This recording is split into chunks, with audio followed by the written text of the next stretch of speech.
사도신경으로 신앙을 고백합니다. 나는 전능하신 아버지 하나님 천지의 창조주를 믿습니다. 나는 그의 유일하신 아들 우리 주 예수 그리스도를 믿습니다. 그는 성령으로 잉태되어 동정녀 마리아에게서 나시고 본디오 빌라도에게 고난을 받아 십자가에 못 박혀 죽으시고 장사된 지 사흘 만에 죽은 자 가운데서 다시 살아나셨으며 하늘에 오르시어 전능하신 아버지 하나님 우편에 앉아 계시다가 거기로부터 살아있는 자와 죽은 자를 심판하러 오십니다. 나는 성령을 믿으며 거룩한 공교회와 성도의 교제와 죄를 용서받는 것과 몸의 부활과 영생을 믿습니다. 아멘. 377장 찬송합니다.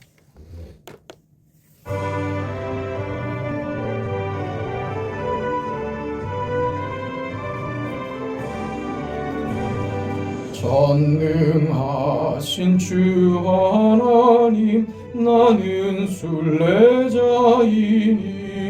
나는 심히 연약해도 주는 강하옵니다. 하늘 양식 먹여주시옵소서. 수정 같은 생명수를 마시도록 하시며 불과 구름 기둥으로 나를 인도하소서. 나의 주여 힘과 방패 되소서.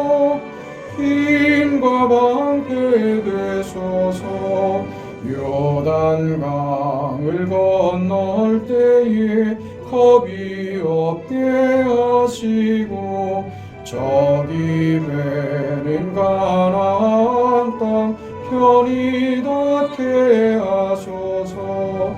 영원토록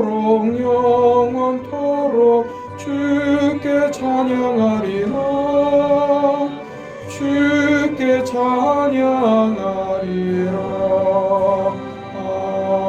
아멘. 하나님의 말씀 사무엘상 4장 19절에서 22절까지 말씀입니다. 19절부터 하나님의 말씀을 우리 함께 읽습니다. 그의 며느리인 비느하스의 아내가 임신하여 해산 때가 가까웠더니 하나님의 괴를 빼앗긴 것과 그의 시아버지와 남편이 죽은 소식을 듣고 갑자기 아파서 몸을 부풀려 해산하고 죽어갈 때 곁에 서 있던 여인들이 그에게 이르되 두려워하지 말라, 내가 아들을 낳았다 하되 그가 대답하지도 아니하며 관념하지도 아니하고 이르기를 영광이 이스라엘에서 떠났다 하고 아이 이름을 이가봇이라 하였으니 하나님의 괴가 빼앗겼고 그의 시아버지와 남편이 죽었기 때문이며 또 이르기를 하나님의 괴를 빼앗겼으므로 영광이 이스라엘에서 떠났다 하였더라. 아멘. 이스라엘이 그 블레셋과의 전투에서 대패를 합니다. 법궤를 빼앗기고 그 자리에서 홈리와 비느하스는 죽습니다. 엘리가 이 소식을 듣고 충격의 의자에서 떨어져서 목뼈가 부러져 죽습니다. 이 소식을 듣고 비느하스의 아내는 해산할 때가 가까웠는데 갑자기 이 충격의 통증을 느끼고 아이를 낳다가 비느하스의 아내마저 죽습니다. 그 태어난 아이의 이름을 이가봇이라. 영광이 떠났다, 소망이 없다. 그런 내용입니다. 이게 지금 역사라고 하는 겁니다. 우리의 현실. 이렇게 끝날 수는 없는 것 아닙니까? 아니, 법궤까지 동원을 했는데 이런 결과를 가지고 온다는 것은 이해할 수 없는 일입니다. 이런 그 몸부림이고 울부짖음이고 하나님이 하시는 일에 대한 이해하지 못하는 마음들이죠. 그러니까 지금 우리가 이 사무엘상을 지금 공부해 오면서 그 배우는 것이 바로 이겁니다. 망하는 것 같은데 결코 망하는 것이 아니다. 망하는 결과를 얘기하는 것이 아닙니다. 우리 어제 봤던 것처럼 모세가 여호와 하나님 앞에 섭니다. 네가 선 땅은 거룩한 땅이니 내 발에 신을 벗으라고 하시죠. 땅이 거룩해서가 아니라 내가 너에게 임재하는 하나님이 모세에게 찾아오시는 자리이기 때문에 거룩한 것입니다. 그래서요, 네가 가는 곳마다 내가 함께하여 네가 서는 곳이 거룩한 땅이 되게 하겠다고 하는 것이죠. 우리가 서 있는 땅, 우리가 걷고 있는 땅은 우리의 현실은 황무지 같습니다. 벌거숭이 같고 내가 서 있는 곳이 황야 같습니다. 그곳에서 신을 벗어라. 내가 성산을 만들겠다. 이러시는 거죠. 그 절망의 자리, 패배한 자리, 이것이 끝인 것 같은 자리가 그게 끝이 아니다. 죽음이 끝이 아니다. 결코 망하지 않는다. 갈 곳이 없어서 헤매이다가 아무 생각 없이 도달한 이 자리를 하나님께서 거룩한 성산으로 만드신답니다. 도대체 이것이 무엇인가 하는 그 망한 자리 같은 그 결과에서 내가 한다. 그러시는 겁니다. 내가 한다. 절대로 망하지 않는다. 망하게 두지 않는다. 내가 한다. 네가 하는 것이 아니라 내가 한다. 가시떨기가 불을 내는 것이 아니라 내가 불을 낸다. 내가 한다. 너의 인생에 네 힘으로 네 자격으로 조건으로 하는 것 아닌 내가 네 인생에 나의 뜻을 드러낼 것이다. 그러니 너 있는 곳에서 신을 벗어라. 거룩한 땅이다. 내가 너를 거룩하게 하며 너의 인생을 거룩하게 할 것이다. 그럼 왜 우리가 이해하지 못하는 방식으로 하나님은 일을 하십니까? 그 일이 벌어지는 것이 실패가 아니고 패배가 아니고 그럼 왜 하나님 이런 식으로 마치 우리가 지는 것 같고 망하는 것 같은 이런 방식으로 일을 해야 됩니까? 우리는 실패하면 잘못한 것이라고만 생각하죠. 내가 뭘 잘못해서 이런가? 그래도 답이 안 나오면 이게 무슨 전생에 이루고 들어간단 말입니다. 엉뚱한 대답들을 막 찾죠. 답이 안 나오거든요. 그인 내가 잘못하면 3대, 4대의 이 저주가 무슨 하나님을 그렇게 이해를 해서 우리의 이해는 하나님이 하시는 일을 우리의 그 일반적인 이해로는 하나님의 뜻을 찾기가 어렵습니다. 하나님의 생각은 우리의 생각과 다르시기 때문입니다. 그럼 우리 생각은 뭔데요? 우리 생각은 자연주의죠. 세상의 법칙이죠. 늘 여기에 묶여 사니까 하나님의 생각과 반대되는 대척되는 지점에 있는 세상 속에서 사니까 세상의 방식이나 원리가 우리는 너무나도 자연스럽고 익숙하죠. 그래서 늘 하나님의 뜻도 이런 식으로 찾으려고 들죠. 성경도 이런 식으로 이해하려고 듭니다. 내가 이해하고 있는 방식으로 성경을 이해하려고 드니 성경이 하시고자 하는 말씀을 찾기가 어려운 것입니다. 하나님은 패배하지 않으십니다. 블레셋은 어땠습니까? 자기들이 하나님을 이겼다고 생각합니다. 이제 다음 장 우리 이제 넘어갈 때 이런 내용을 보게 될 텐데 당연히 법궤를 빼앗고 자기네가 하나님을 이겼다 이렇게 생각합니다. 이스라엘도 지금 보고 있는 것처럼 하나님이 블레셋에게 패배했다 이렇게 생각하는 것이죠. 법궤가 빼앗겼거든요. 패배한 것 같이 보이지만 하나님은 패배하지 않으셨습니다. 아니, 하나님은 패배할 수 없는 분입니다. 그래서 우리 인생에 절망은 없는 겁니다. 우리가 절망하는 것은 우리 자신에 대한 절망일 뿐입니다.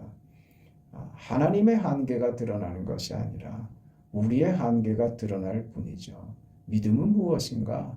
우리의 한계를 알아 하나님 앞에 굴복할 때 거기서부터 믿음이 시작되는 겁니다. 하나님이 결코 우리를 외면하시거나 하나님의 능력에 한계가 있는 것은 아닙니다. 우리가 우리의 한계를 볼 때 우리 인생에서 실패와 좌절과 절망과 패배를 겪을 뿐이죠. 그리고 우리는 내가 살아서는 절망이고 좌절입니다. 내가 사는 것이 아니라 하나님으로 사는 것이죠. 그것을 모세는 40년간 광야에서 그걸 배운 겁니다. 도대체 이게 뭡니까? 40년 동안 그럼 왜 저를 내버려 두셨습니까? 제가 40살 때 그렇게 의기충천해가지고 뭔가 좀 해보려고 그럴 때 그때 왜 하나님 저 외면하셨습니까? 그 40년 동안 저 내버려 두셨다가 이제요? 이제 뭘 하자고요? 이게 우리들이 가지는 생각이란 말이에요. 아니라고요. 그 40년이 이 일을 했다고요. 뭘 만들었습니까? 모세로 하여금 자신이 자신의 현실에 대해서 자기 자신에 대해서 절망하게 한 거죠. 아무것도 할 수 없는 내가 무엇을 할 수 있는 존재가 아니라는 것을 힘을 빼는 거죠. 힘을 빼는 겁니다. 야곱이 약복강 나루에서 하나님과 씨름하다가 환도뼈가 부러지죠. 힘을 빼는 거죠. 힘을 빼는 거예요.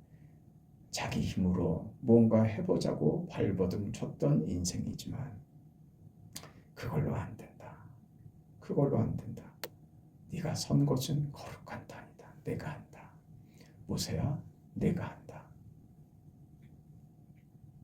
오늘 우리의 현실입니다. 한나가 그래서 기도하는 거죠. 뭘 기도합니까? 일어날 수 없는 자리에서, 절망의 자리에서 하는 게 기도입니다. 받을 수 없는 것을 구하는 게 기도입니다. 일어날 수 없는 답이 일어나는 게 기도의 응답 아닙니까? 그럼 우리 안에 일어날 수 없는 일, 우리가 할 수 없는 일 말입니다. 내 힘으로 되는 것 아니라, 내가 해서 되는 것 아니라 하나님이 하시는 일을 구해야지요. 그게 기도이죠. 그렇지 않습니까? 그러면 뭘 기도해야 될까요? 하나님이 주고 싶은 것을 제 인생에 주세요.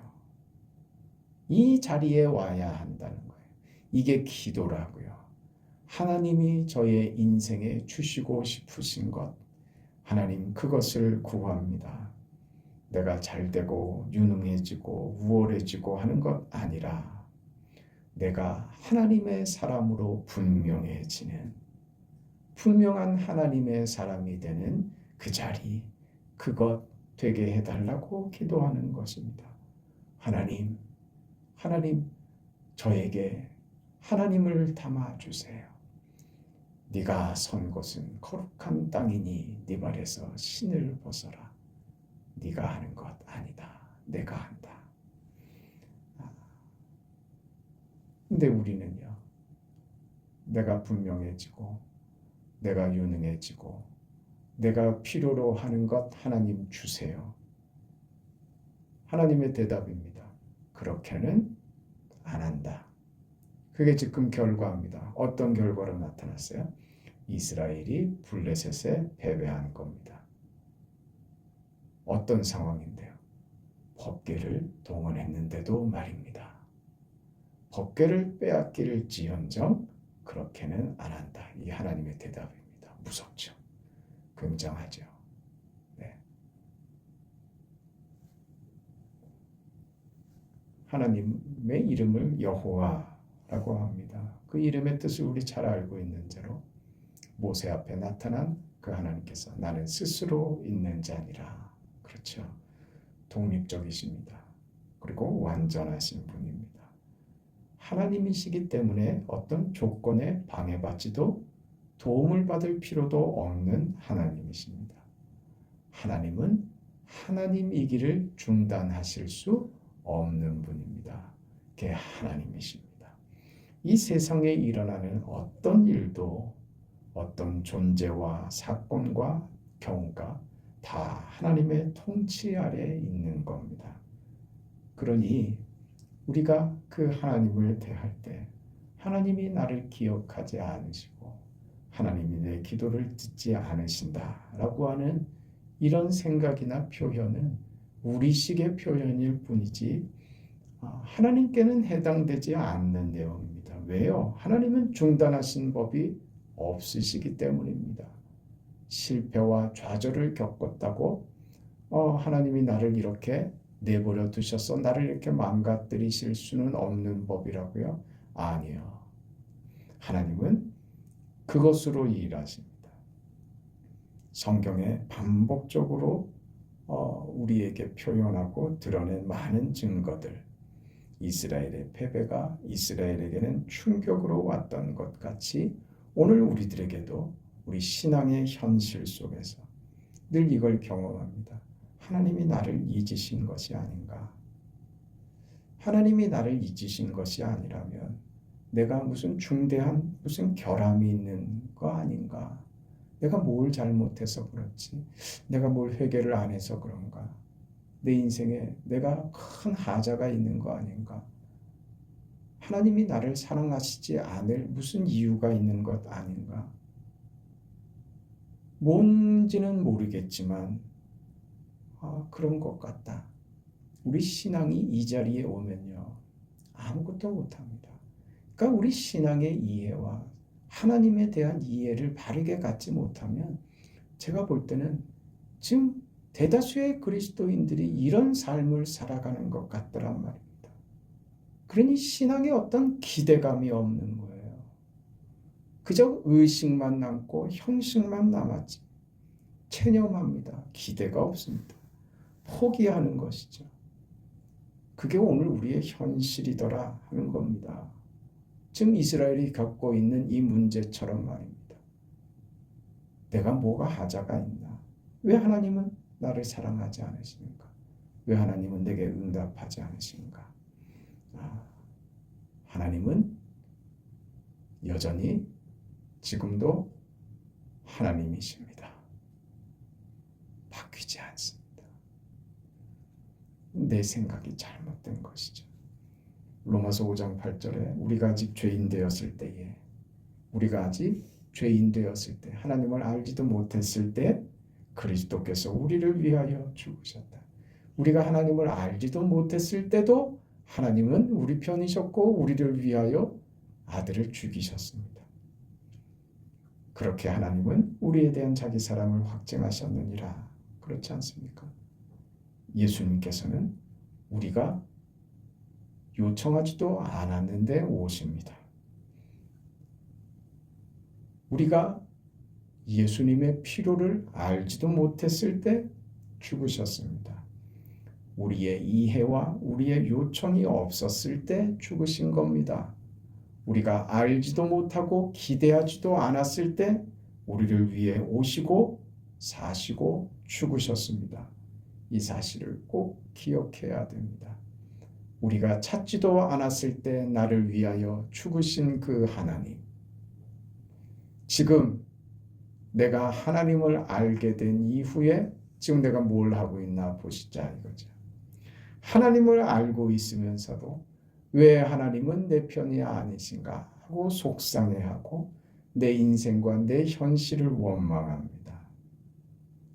하나님을 알면서도 이제 달라진 인생인데도 달라진 인생을 살지 못하고 원망하고 불평하며 나는 성경이 이야기하고 하나님이 약속하신 이 언약과는 상관없는 인생인가? 나는 그저 어떤 기대도 없이 그냥 이렇게 살다가 가는 것이 내 인생의 전부인 것인가? 그게 우리를 멍들게 하고 우리를 좀 먹게 하는 겁니다. 우리가 하나님을 몰랐을 때도 하나님은 나의 하나님이셨습니다. 기억해야 됩니다. 내 마음에 들게 하나님이 응답하지 않으셨다는 것 때문에 하나님이 내 편이 아니고 하나님이 내 기도를 들어주시지 않는다고 생각하는 것은 억측입니다. 오해입니다. 하나님은 여전히 우리의 하나님이십니다. 문제는 우리가 못 알아듣고 있는 것이죠. 못 알아듣고 내 뜻대로 되지 않는 것이 하나님의 잘못이라고 우기고 억울해하고 있다면 이건 뭔가 잘못된 겁니다. 신앙생활을 하지 않는 것이 됩니다. 이렇게 우리가 하나님에 대한 오해와 억측 속에서 내 인생을 어떤 신앙적 기대 속에서 살지 않게 되면 실제로 어떤 일이 벌어지느냐 하면요. 신앙생활을 할 틈이 없어집니다. 그 자리를 뭐가 채웁니까? 원망과 분노가 채웁니다. 받았다고요. 하나님의 자녀된 신분과 하나님이 나의 아버지 되시는 이 사실을 이미 받았단 말입니다. 받은 자로서 하나님이 주신 그 영광과 거룩과 귀한 인생을 누리는 삶이 되어야 하는데 그것을 전혀 누리지 못하고 누려야 할 그 인생과 그 현실, 그 자리 뭘로 채우냐? 원망과 불평으로 채우더란 말입니다. 하루를 하나님의 자녀된 자로 살아갈 기회를 잃어버립니다. 그리고 그 하루를 원망과 분노로 넘어가 버리는 것이죠.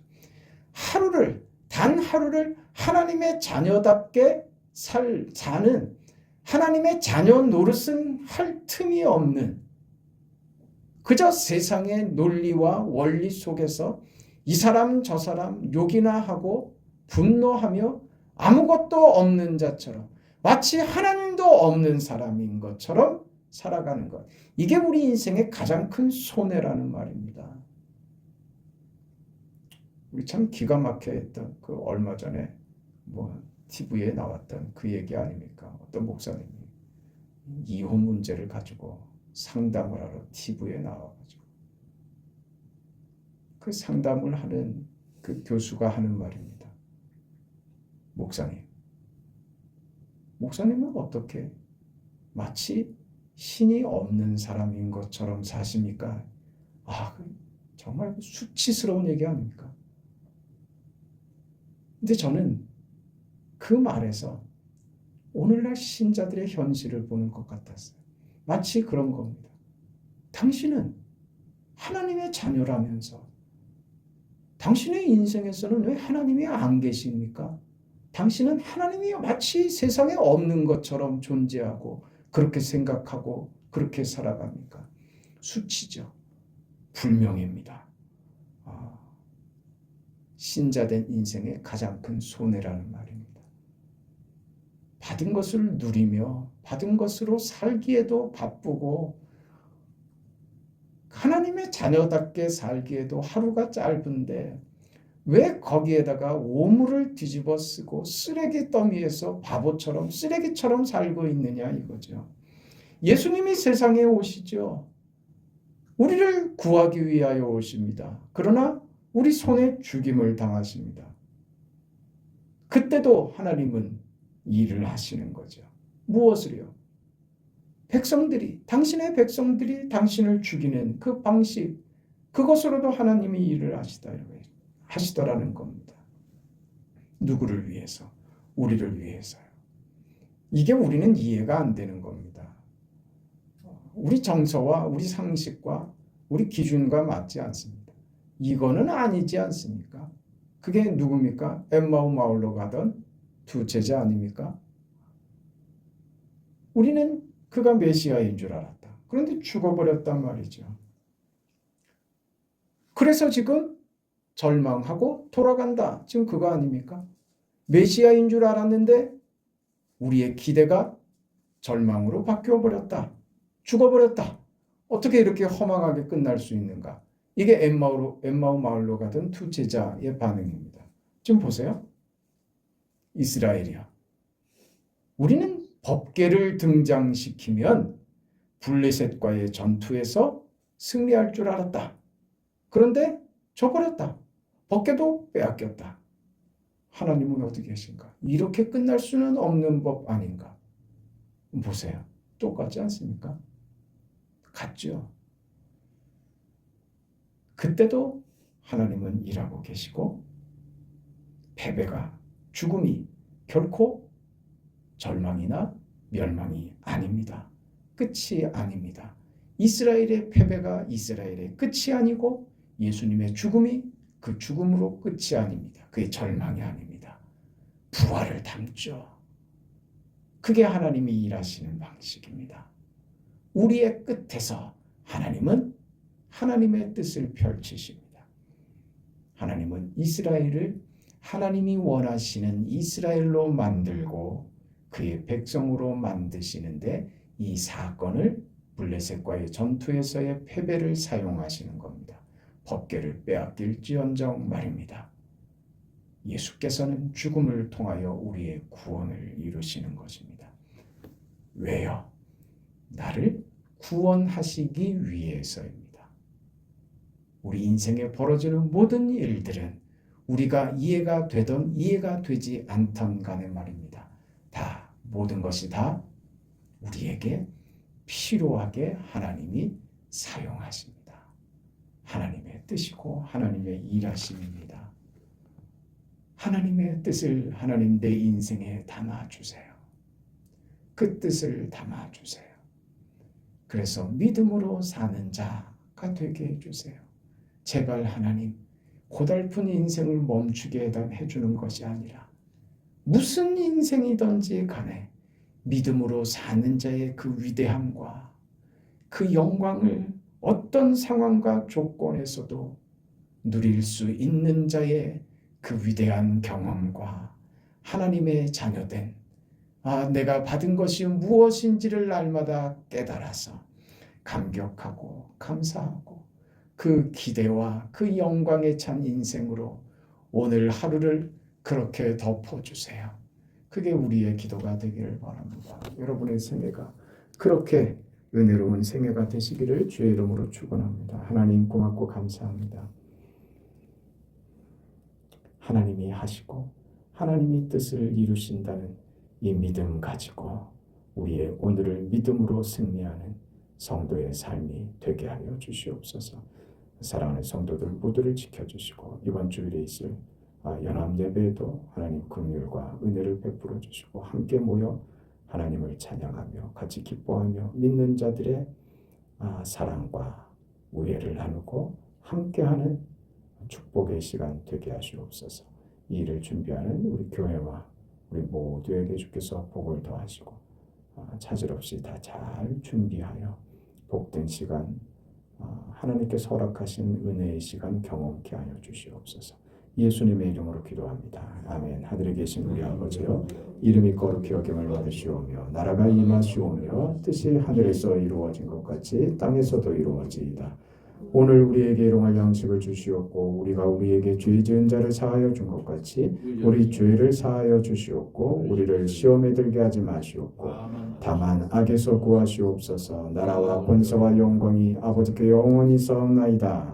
아멘.